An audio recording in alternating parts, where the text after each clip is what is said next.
I am unashamed. What about you? So, Mom, we're back. We're unashamed. You're back. I know. How do you feel? I feel You feel like smarter when you come in this room? I do. I really do. Because, I have some trouble with word pronunciation, but obviously my fans don't care. Well, we found out that Jase can't use any words bigger than would fit in a Scrabble board, which is 7 letters. So if he gets past 7 letters, then he says he's in trouble. He doesn't understand it. So. Well, I didn't know we had that in common. That's scary. Well, I've always said that's why you and Jase don't get along, is because y'all are so much alike. Well, we did that personality test, and we came in alike. And me and Jason both said we want it redone. We want it recounted because that can't be right. I'm not like him, and he's not like me. Here's where we are now. You get in your 70s. Here's where we are. About a week before it went down, Miss Kay said, I've got this group of people, young people, coming with Jason's daughter, and they're coming from the college to come down here, and I'm going to teach them how to cook chicken and dumplings. Homemade. And this is going to start at 7 o'clock. Thanks for that. Thursday night, and you are to be dismissed before these proceedings happen. Move out, get away, and get gone. And then I'm like, okay, where do I stay? And she said, well, find Dan something. You just camp out for about 3 or 4 hours. I'll go through the cooking episode. So you were asked to leave. Yeah, I was like, they basically said, you hit the road. Well, nobody would want a grumpy old man in there telling us to be quiet. I grabbed my weapon and a little grub, and I drove on up the road. It sounds so sad.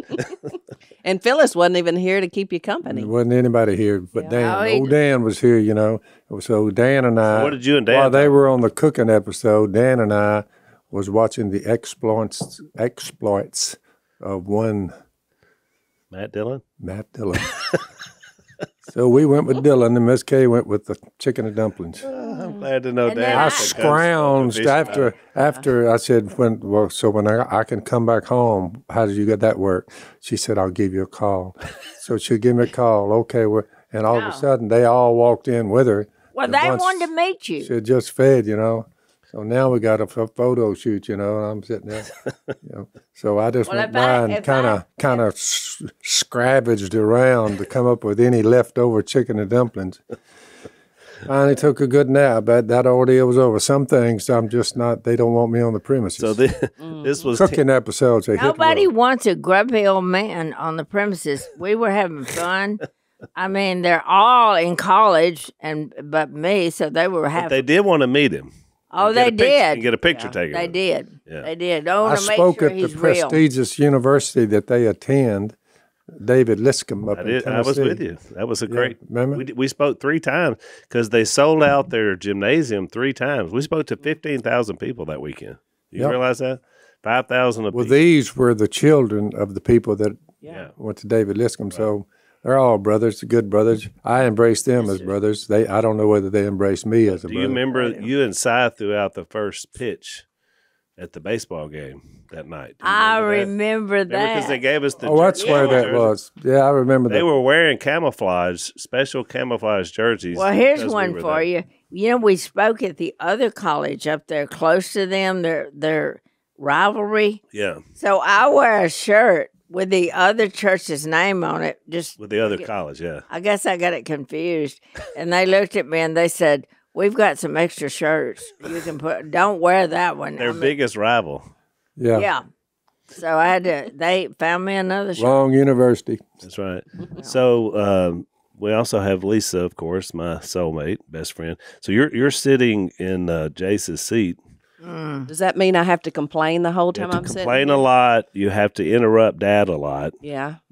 She taught these girls how to make chicken dumplings, but that part of the country that middle part of Tennessee up in the hills there, little Jase's moved up there next to Nashville. Yep. There's a lot of salt of the earth people there. I love Tennessee. Actually, one of my girls that was there last night was from Kentucky. She told me about that. And I told her, wasn't that where Christine was from, Si's wife from Kentucky? Yeah. Yeah, she was, I think, somewhere near Fort Knox. It was because it wasn't her dad in the military, too? She was a military brat, I think. Yeah, that's right. Growing up. And there was one girl, let me tell you who she looked just like Erin Spillers. And I called her Erin a lot. She said, Miss Kay, that's not my name. I said, but you look like her.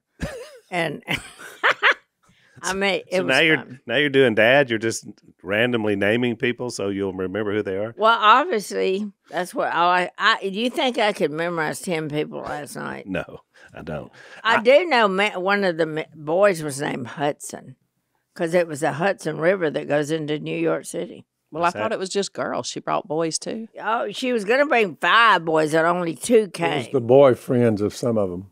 Oh, okay. And Mia was the one, she just met him at college, Yeah. They wanted to learn how to make They chicken were dumplings. very nice. I thought it was a good blow for society. So did How you? many young women want to know how to cook chicken and dumplings? I And don't 2 know. men. Yeah. Boys, I call So did you? Because sometimes lately, Mom, you forget stuff. I mean, did you pull it off? Did you? How did well, How was it? Okay, thanks to your. I mean, I'm just saying. I mean, you're still a great cook, I'm but fixing to sometimes you praise leave out. y'all for your daughter, Alex, who came down to help me.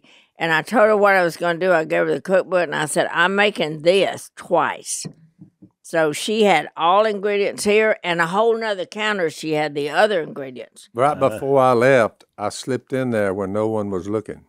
Oh, She had one chicken in one pot and another chicken in another pot, and the broth was there.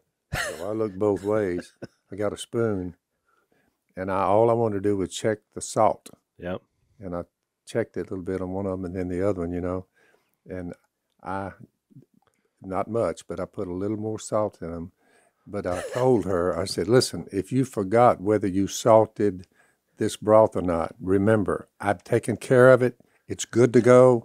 Don't put any more salt in here, because about a month ago, she cooked some kind of dumplings and forgot she put the salt in. Well, you put some more salt in. Well, you do that about 3 times, and you got salty broth you ain't seen lately.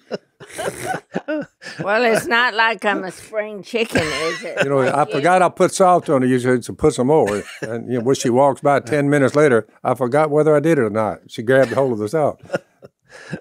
Well, it all turned out last night, thank Yep. you. Well, you had a lot of helpers. So Alex was making sure you had the ingredients. And Yeah, all that she stuff. had it, and but the Alex did favorite, a wonderful job, your daughter. Oh yeah, she's good. I mean, she was cleaning up behind her and lifting the heavy pots. I mean, these pots they're cooking these chickens in, I mean, we're talking about iron. Oh, it's a lot. That's exactly right. Well, and she's Alex is. I mean, she's got the bloodline, and then she finally fell in love with cooking. But she also had some professional training, which helps for some other things that she does too. well, and she was very good to have those so separated, because when you're making one batch and you want to complete that and then make another batch, it would be confusing. But she had, like I say, Alex went over here, and on the other first bar, you walk into my house, she had one set, and then on the other she had another set, so I could go right into. Well, as your kids, you're always proud of them, but she's got a lot of skills. She's also Biblically speaking, Apostle Peter won, but there was about 5 times at least practicing hospitality is the way to roll. I mean, practice hospitality. well, y'all trained us in that. I mean, like we saw it growing up, so. Our house is the hangout place. It is a great way to love your neighbor. It is. It also said a little caveat there: without grumbling. Yeah. So don't be saying I ain't ever seen people eat that much. You don't want to be talking negative about something that you fixed. It was good, and they cleaned it up pretty quick. Right. You're like, whoa. Yeah, no, that's good. So, Mom, a lot of people ask me from our podcast listeners, "What's wrong with Jase? You're his mother." What's? I you raised him. Hang on, how long do we have? We have. We need a all couple the of time. We hours have for all this. the time we need. Okay. You could spend a whole This is podcast throwing him under the bus. Okay, at 3 years old, all I know is if I said it was red, he said it was green. And if I said it's this time, he said it's that time. And we just, all our life, we just conflicted. But, then we did the personality test at church. And mine and his was the same. And I said, I want to recount. I mean, I don't, that's not right. That's not right. This profile was stolen. And he said, I don't act like Kay. Are you crazy? I'm not. And I said, I'm not, Jase. So, which I guess proves the point we are like. Yeah. You did it. Mm-hmm. He told me he was always just kidding, but you never got his humor. That's a bunch of bull. I'm sorry. That's what he told me. Yeah. Y'all's clash was because you couldn't get his humor. We now have a segment on the podcast on how to raise obedient, godly children. Yep. I look at all of y'all. I'm proud of the whole bunch. Well, I think, You and then Jase and then Willie and then Jep. All four of y'all. I mean, and Phyllis now. You turned out well. Yeah, it did. But I didn't know. Well, that was all going to go, but it did. See, and you were the sneaky Pete. Alan would start all this thing between Jason and Willie, and then he's out the back door when they're fighting it and duking it out. But he started the whole thing. The oldest brothers always know the right buttons to push. Oh, they do. To bring the wrath, and that's what I used to enjoy doing, was getting them to that point. Of course, they were easy marks because they fought all the time. There was only 2 years. What about the night they locked me out of the house? Daddy was out of town, of course. And is that when you hit the window and broke it and then cut your hand? And then that's when I heard them scream, uh-oh, she broke the window. We better head for the hills. And they took as fast as they could go and head out the back door. And, of course, I was going to think I could catch them. They went up that hill like a thoroughbred horses. And I couldn't even get up the hill, so it was funny. I said, you're going to come back, and you will get it by your dad. It was funny watching, because I had daughters and then 2 granddaughters for the longest time. So all I knew was girls. And so until my grandsons came along, I hadn't really watched them, how boys are. And I'm shocked. And it took me back to our childhood, because just constant fighting, running, loud noises, just tumbling over, and I thought, man, I guess that's how we were the same way. It's just kind of well, we had to stop on the way to church every Sunday so Phil could whip Jason or Willie. And he said, quit looking at me. No, you can't. That was one of the 3 rules, right, Dad? No fighting, no fighting, no meat popping. I mean, you could. It came to blows. Right. Too much. Too much. Yeah. You have an argument, you want to make your point, raise your voice, no problem. Right. But if it turns to blows, I said, you can't do that. So Dad, I've become you at my house because I'm sitting there trying to watch a game. But now you get it, though, don't you? Oh, I get it. So I'm kids in the back, outside, kids outside. I can't remember how many times Dad has said that when, with the grandkids or with us.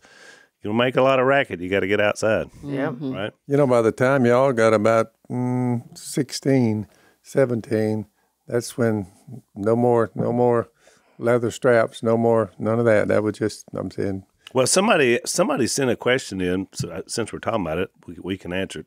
Let's take a break. So Lisa's on the podcast today, and I talk a lot about our work in the pro-life movement. And obviously it's more based on your story, but it's also became our story because abortion doesn't just affect one woman. It affects a man. It affects, the father of a child. It affects, in our case, a husband that came along later. And so this is it's a broad and important topic to talk about. One of our favorite groups that sponsors our podcast is a group called 40 Days for Life. And you've contributed to their newsletter. You wrote an article for them.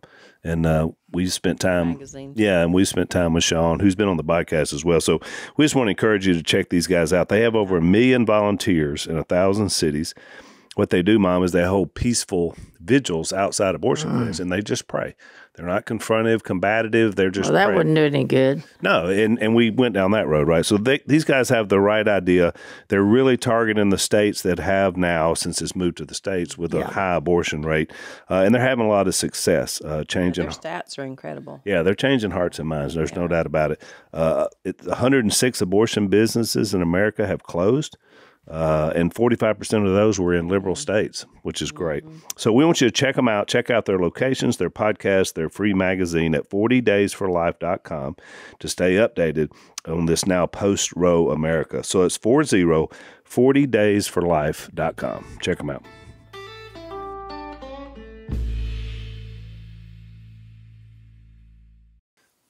What's the best way to discipline a teenager?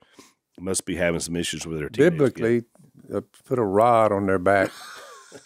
They're a little Whether it's big. a belt on their butt or a rod on their back. That's really better younger, wouldn't you say? Younger, oh, yeah. Well, you can shake. Once they get a certain age.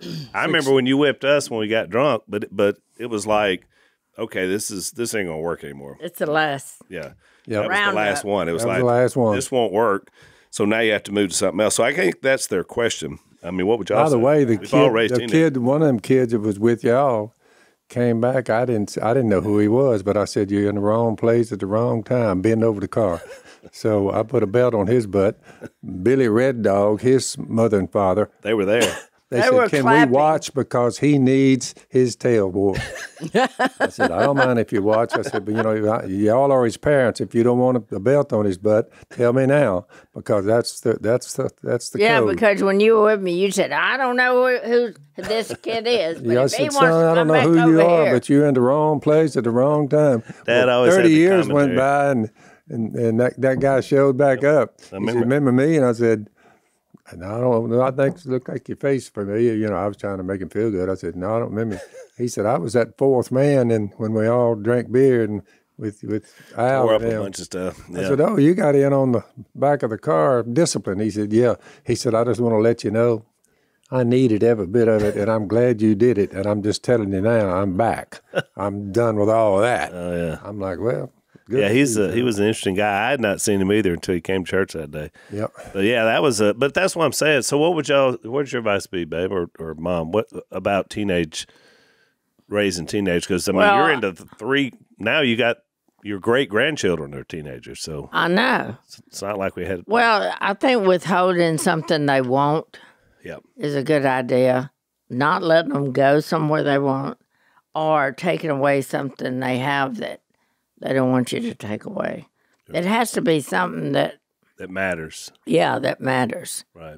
Or that's all I can think of you could do with big ones. I think you need to communicate clearly as well. I think the biggest problem today I see with people and their teenage kids is they don't talk to each other. Mm-hmm. They're in separate rooms, they're on separate devices, and so what happens is you got a lot of questions about behavior, but nobody's communicating what's going on.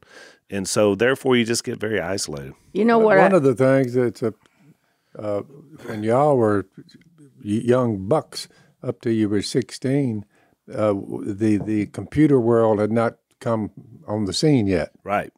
Cell phones. It's a new phenomenon. What's that? Right. So we didn't deal with the cell phone crowd. I think once the cell phone came, well, then the mischief started building, as they say. Yeah. It became more difficult to discipline. They sitting over on that.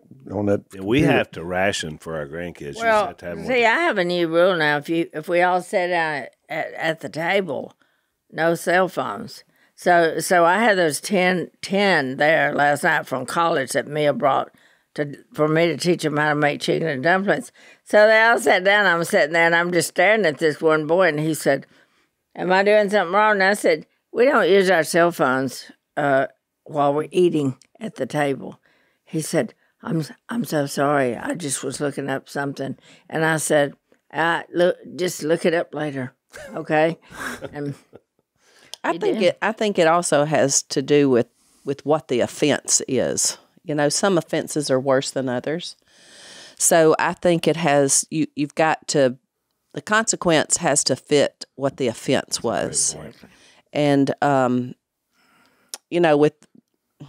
we actually are helping to raise our grandkids. So whenever something happens, then Carly usually comes to me and you, and then we go with her to her parents or whatever. But it's just a relationship. Yeah. And again, that happened because of communication. Teenagers are going to mess up, and their consequences many times at that level can be severe. Or because fatal. of fear or fatal. That's right. So you have to have an open dialogue. That's right. And our grandkids do come to us and talk to us, and then we go talk to their parents. We try to make sure the chain is clear on who's in charge, but at the same time, it's nice that they're willing to come talk to us. That takes effort. Dad, I was thinking about that text in is Ephesians 6 that says, "Fathers, do not exasperate your children." Yeah. And I think you and Mom did a good job in raising us, in the sense that the reason we are adult friends is because you didn't exasperate us. In other words, you had rules, but I mean, it wasn't overdone. Yeah. If minor things had minor consequences, I think that's a big thing for. It's hard. I mean, parenting is hard. Yeah. Well, it's biblical for sure. Ephesians 6, children, obey your parents in the Lord, for this is right. Honor your father and mother, which is the first commandment with a promise. That's in the 10 Commandments, children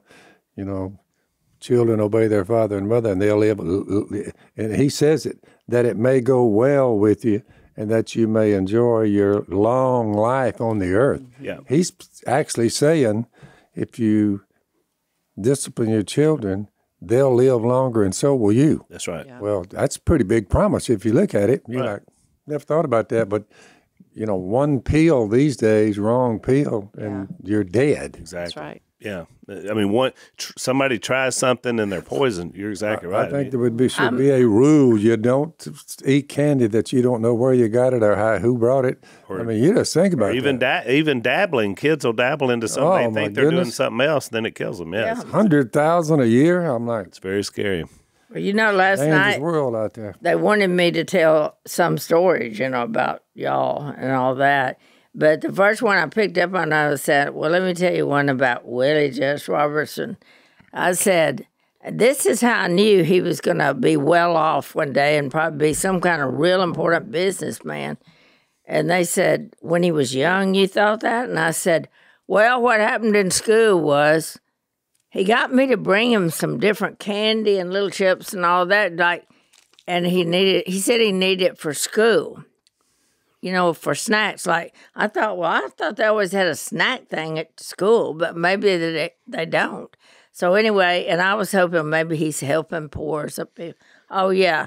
Well, I was dead wrong. He goes up there and starts selling all the snacks, and the whole school wouldn't buy from the school. They would only buy from Willie. He was undercutting the concession stand. That's what he was doing. Capitalism. And he came home with his... And then he would do this, too. Not only that, with the snacks, but he told me on the bus that he could sing. He memorized all your songs on an 8-track.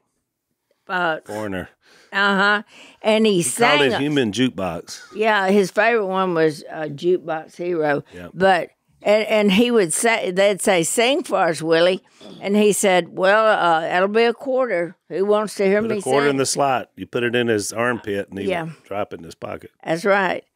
And so then I got a call from the principal at school that said, you have to do something about your son. And I said, what's he doing? They said, well, by himself, he shut down the whole school concession stand that we used to raise money. And they all want to buy all their snacks from Willie Robertson. And I said, well, you shut down the school. He said, well, I'm making an enterprise in business here, and now they won't let me do it. But the socialists won over the capitalists because they shut him down. Yeah. But that showed you in the 5th grade, he had some, something about being going to make money. Well, he was also cute, so that's what helped. Dimples help. Oh, yeah, and all the girls liked him. Oh, yeah. We don't know what happened now, but What's funny when he tells those stories when he speaks, he said he always knew how well y'all were doing with the business as to where they were in the free lunch program.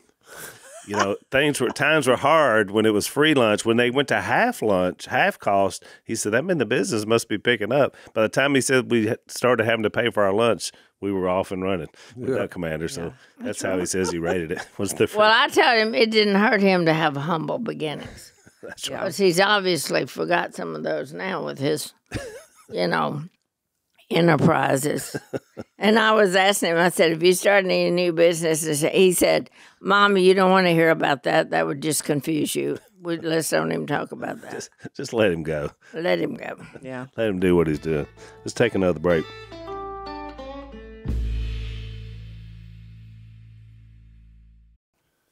So, Mom, I don't know if you knew this or not. Yesterday, there was a big press release giving the date of the release of the movie about your and Dad's young life called The Blind. Scary. And, September 22nd, 2023 is when it's going to be. So about a year from now is when the movie will release. And just to let Unashamed Nation know, so there's going to be a trailer that'll come out at some point. So we want you to know when it's going to come out. So if you go to theblindmovie.com, The Blind Movie, then you can sign up and they'll give you like updates and tell you what's happening with the movie. Because let's face it, it's your life, right?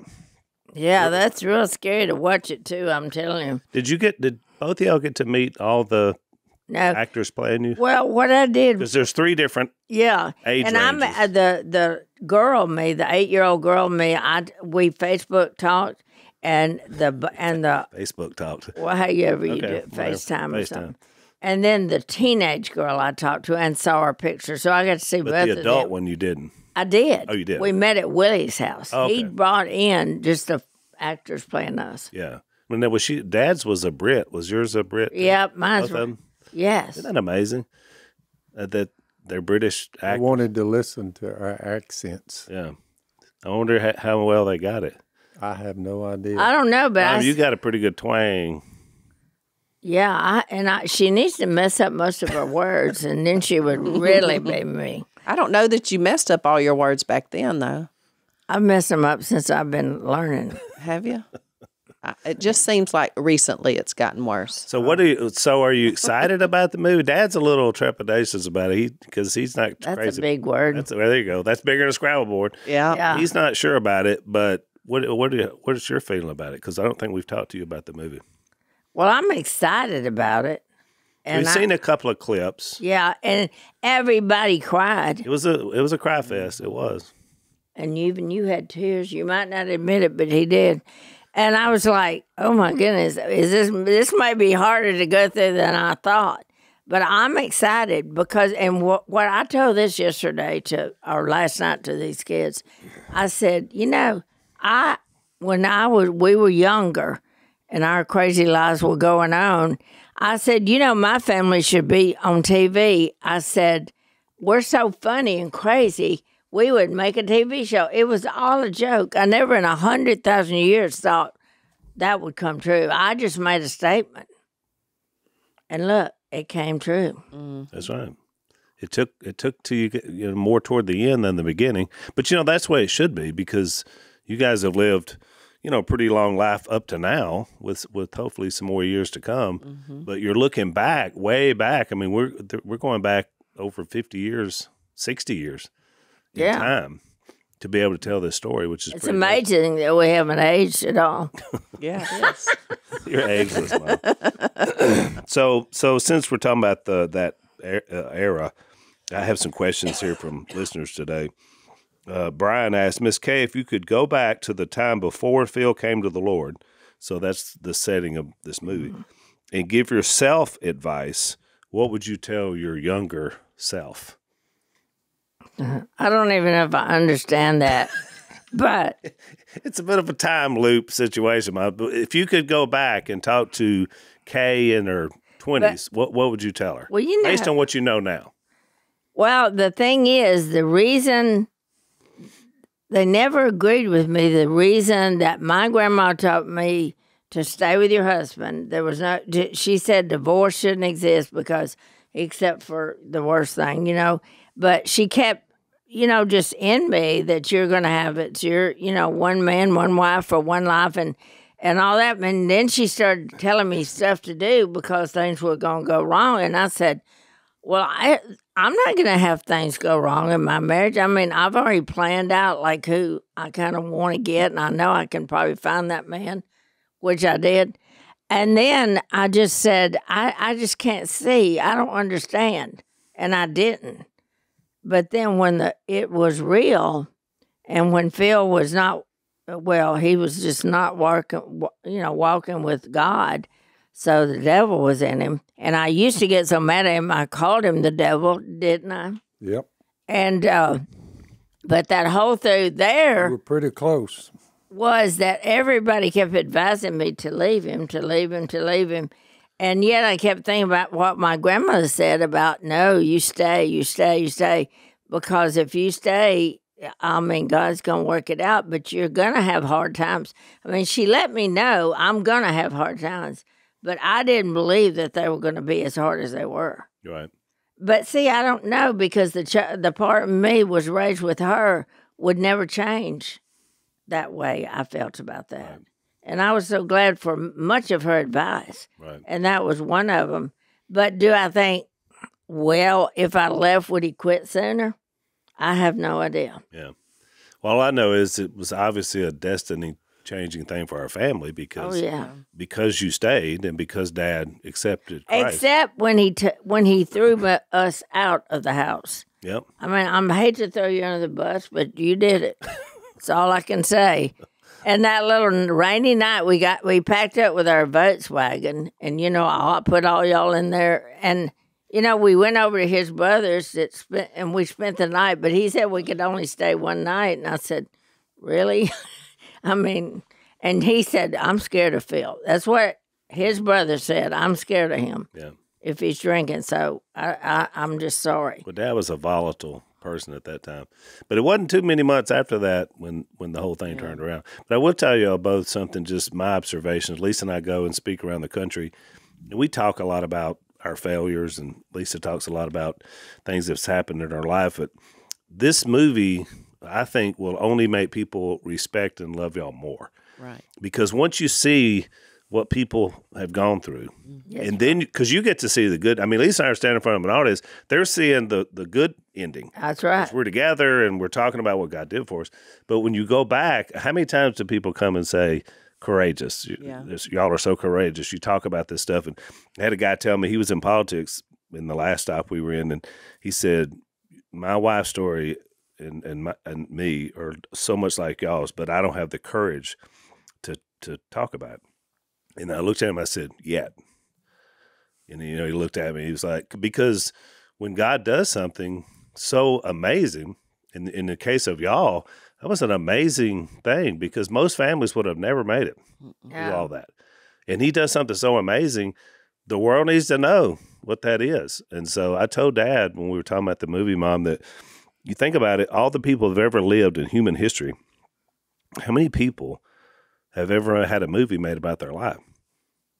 They either had to be really good or really bad to have a movie made about you. Yeah, and in our case, it was almost like God does perform miracles. Yeah. Well, it is. And I think I'm glad Jason's here. Get him going on miracles. I think another thing you got to look at is generational too, because what you did in staying with Phil and being committed and forgiving and being patient with Phil then played out in Alan's life with me. Yeah. Because then he was committed, he forgave me, he was patient, for the Lord to change the things in me that he needed to. And so then I think, on down, we help our kids in the same way with patience and forgiveness and commitment. And then hopefully that's going to pass on down more and more generations. But whenever you have divorce in a family, and I know I'm not naive. I know there's times that's necessary. So I'm not saying that. But whenever people have divorce in their family, just because, it's too tough, I don't want to work it out, usually their children have divorce in their family. Mm-hmm. Because they did not get that stick-to-itiveness, that to be able to go through the hard times and come out on the other side, and to, like your grandmother said, to fight for your marriage. I bet your grandmother at some point had to fight for her marriage. I know, and that's the reason why she told you She never that. told me details or nothing like that when she was telling, right, things, but they had it hard too. I know they did because they were real poor. And then when they started in the back of that store, I mean, it was just a huge room, and they put up curtains to separate them from my daddy and Uncle Tom, his brother. And, I mean, they lived there for just years with there was no privacy until the store got going and making money. And then my grandmother got to build the first brick house in our town, and that was such a big deal. But they didn't even have they don't used to outhouse. Mm-hmm. Yeah. Now, I guess they bathed How long with was that store there? How many years? So it's been 75 years is how long it's been. 75 years. Yeah. How long was it in business? Do you remember? At least 50 of that. It was a lot of years because what we did was. I mean, it was still running in the Nanny 90s. Nanny and Papa and Uncle Tom and my daddy did it, and for years and years and years. And then when my daddy died, and then Uncle Tom was still there. But Ronnie came in and worked. My sister came in and worked. I mean, so it was still just family. And even when they decided to shut it down, my cousin, Richie Hoyer, came in there and tried to run it for, a couple of years. And now they're wanting you and Willie to make it a museum. Hang on, let's take a break.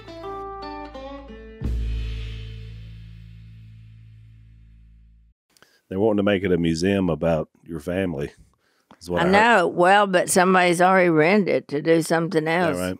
I don't know what they're going to do. I laugh because on the side of the building, it says built in 1926 or 27.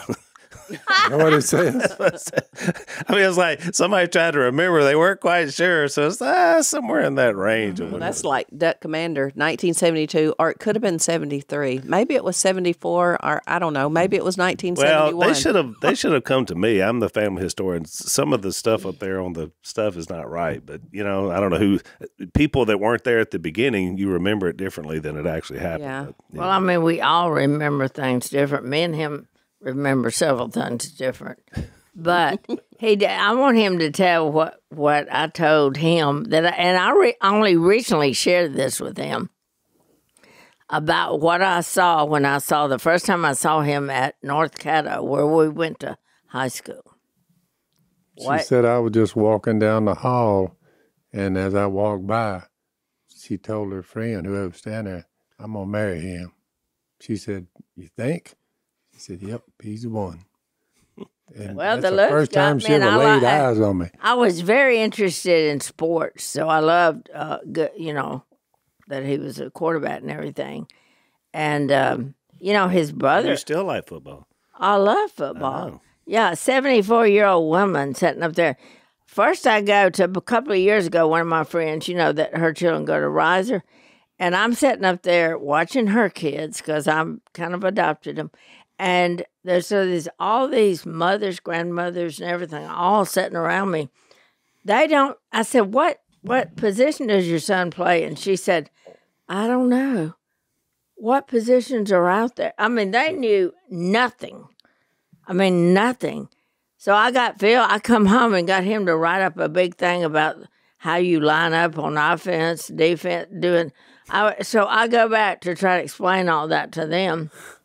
I don't know that they got it, but they finally somewhat knew what their grandson was doing. So you said that in the hall when you were 14 then? About 14 years old. Like a freshman in high school? Mm-hmm. That's pretty amazing. How old were you when you said you were going to marry me? In the 6th grade. You were like 11. Yeah. Wow. So Well, that's early. it's pretty amazing. The only thing is, Phil probably saw you. Alan never saw me. Well, I had a lot going on that year. He had bigger fish to fry. It was a big deal. That's it's bad when you peak in the 8th grade, but so Mr. Pinecrest is the only title I've ever had. Yeah. I was doing a wedding one time, and it was at the rehearsal, and this woman, she's very proper, prim, and she's trying to get everybody lined out, and I thought, oh, here we go. This is going to be fun, just like dictatorial for the wedding. And she said, she called me pastor at first, and then she said, oh, I'm so sorry. What title do I need to address you as during the rehearsal? And I said, well, I prefer your excellency. And when I said it, all the kids laughed. All the people at the wedding laughed. She didn't laugh. She didn't think that was funny at all. Well, we've caused more confusion, too, at weddings. At Jill and Zach's wedding, I know that her mother said there was a little too much Louisiana humor going on. Well, you know, when I did Kim's wedding, Kim Holly, my first cousin. So I'm young. I'm like 26. I'm freshly minted out of preaching school. And I was kind of building up my following, you know, here. And so I go over to do the wedding. She pulls me aside, and I don't know how old she was. She was young too. And she said, you know how, like, you tell funny stories about the family and everybody laughs and they love your teaching and stuff? And I was like, yeah. I mean, I thought she was like, you know, give me some comments. She said, I don't want any of that at the wedding. And I was like, boring. I was like, really? And she said, yeah, just do the basics and then we'll get this over with. And so I did her son's wedding, Hayden, who's Tommy and Nancy's grandson. And so I got to tell that story. You know, I said, I couldn't say anything funny at your mom's wedding, but I'm going to do what I want at your wedding. How about that? Yeah. And everybody laughed. It was really funny. But I love to giggle with that idea, which is pretty funny. Let's take our last break.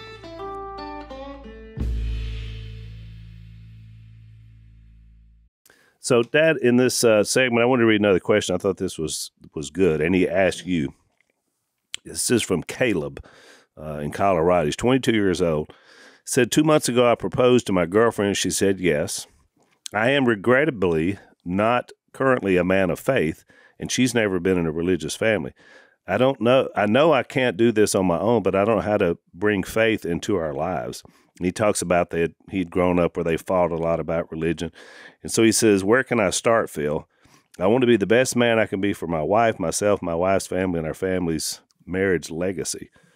You and Miss Kay, you guys have a dynamic that I really hope me and my wife can channel.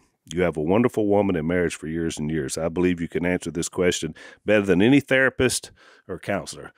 So what would you tell this young man who's about to be married? Not a man of faith by his own admission. I'd tell him to read the book of John. Maybe he could throw in the book of Matthew while he was at it. Won't take him long to read it.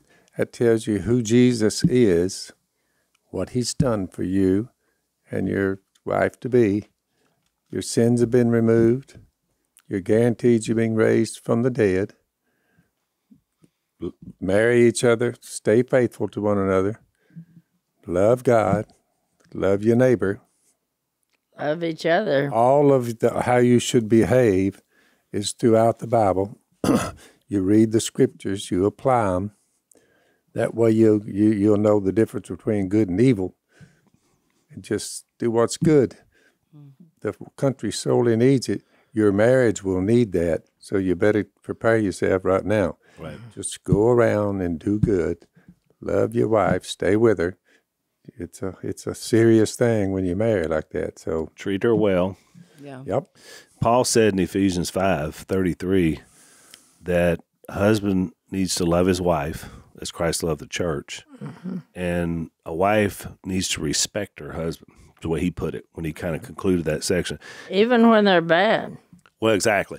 And so, which Mama, I mean, that's one thing I appreciate about you. Dad was not living a respectable life, and yet you still were trying your best to be who you needed to be for him. She was very patient. She was. That's exactly right. And that would be what I would say, right, babe? I mean, we talk about it. Another good thing, Caleb, is I would encourage you to read Job 31. Which is, to me, one of the best chapters in the Bible about what a respectable man looks like. Mm-hmm. And I think you should get your fiance to read Proverbs 31. Yeah. Because when Lisa and I do a marriage talk about this, we say if a wife is doing her dead level best to be lovable, it makes a marriage better. It makes it easier for him to do what God commanded him to do. If the man is living a respectable life, it makes it easier for her to respect it. That's right. So it's two simple things, but very difficult sometimes to do. What would you say, Mom? What's your advice to this young couple?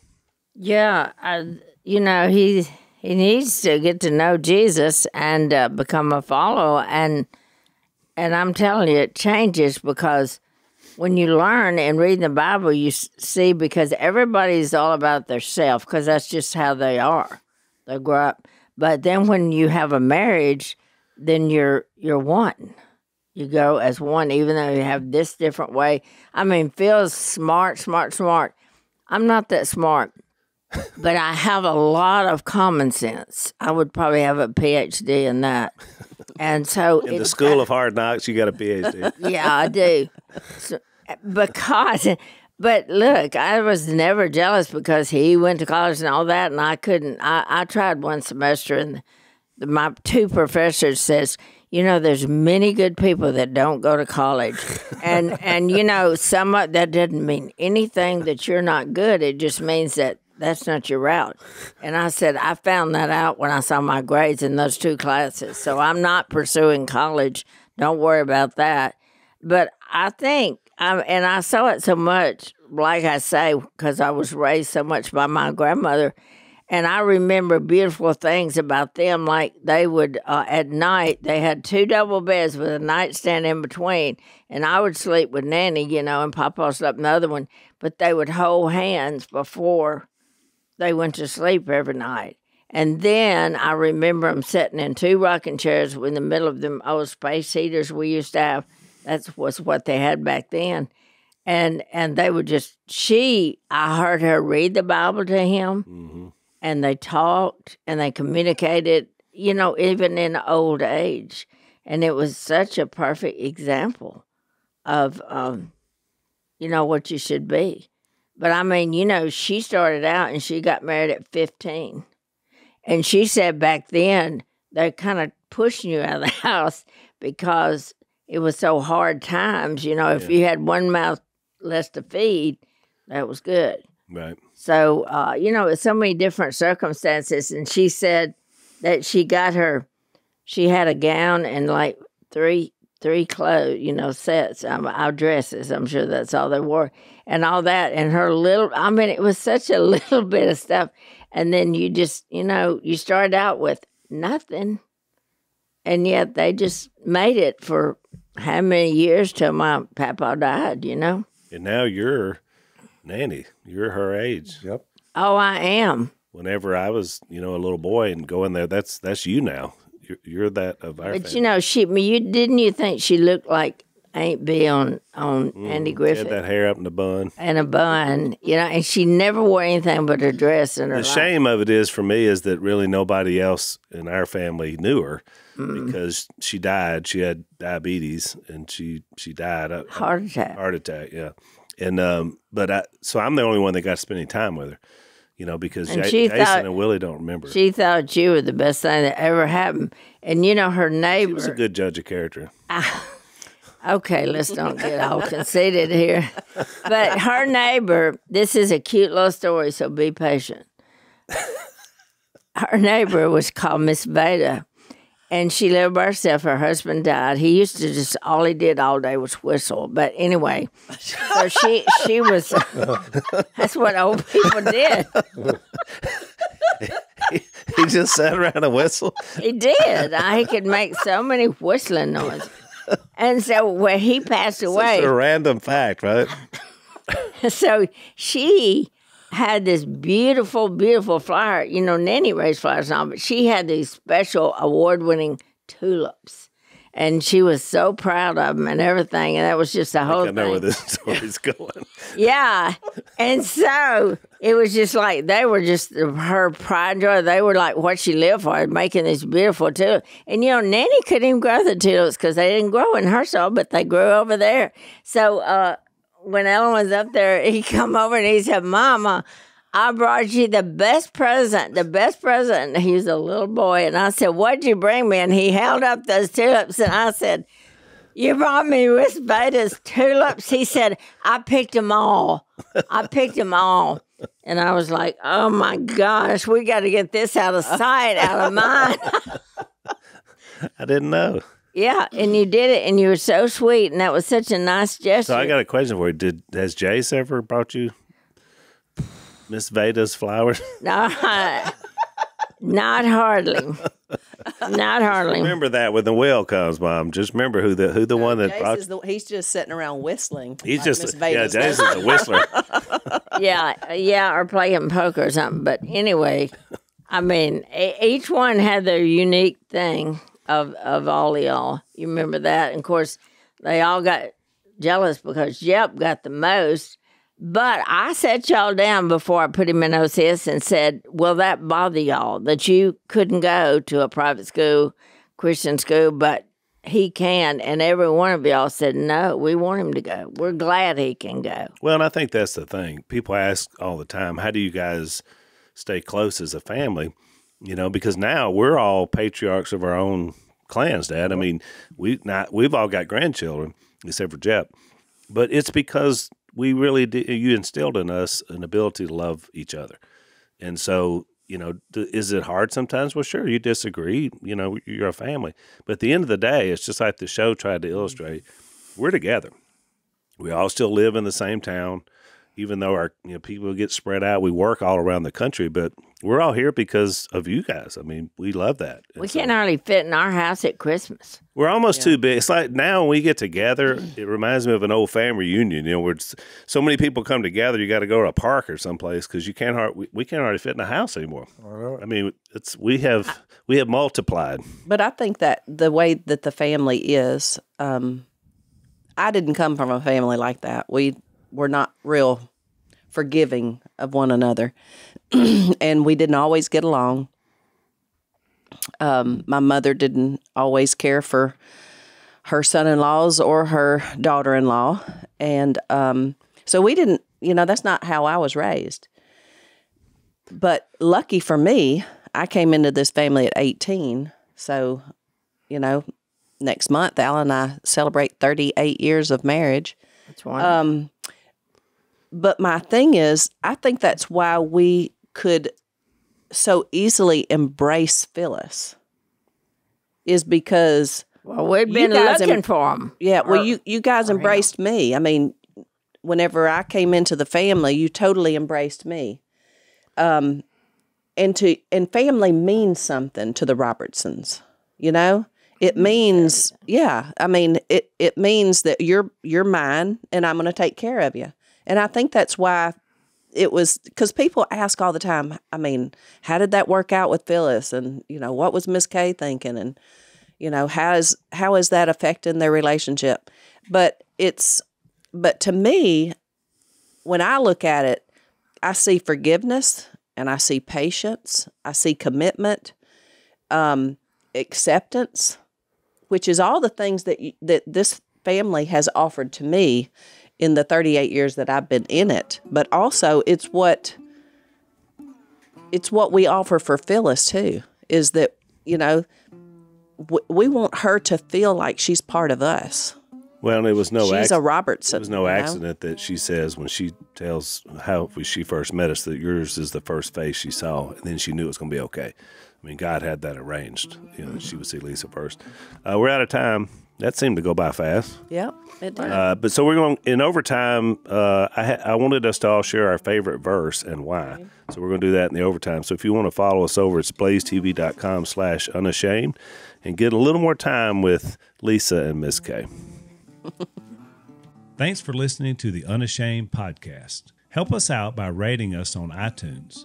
And don't miss an episode by subscribing on YouTube, and be sure to click that little bell to get notified about new episodes. And for even more content that you won't get anywhere else, subscribe to Blaze TV at blazetv.com/unashamed.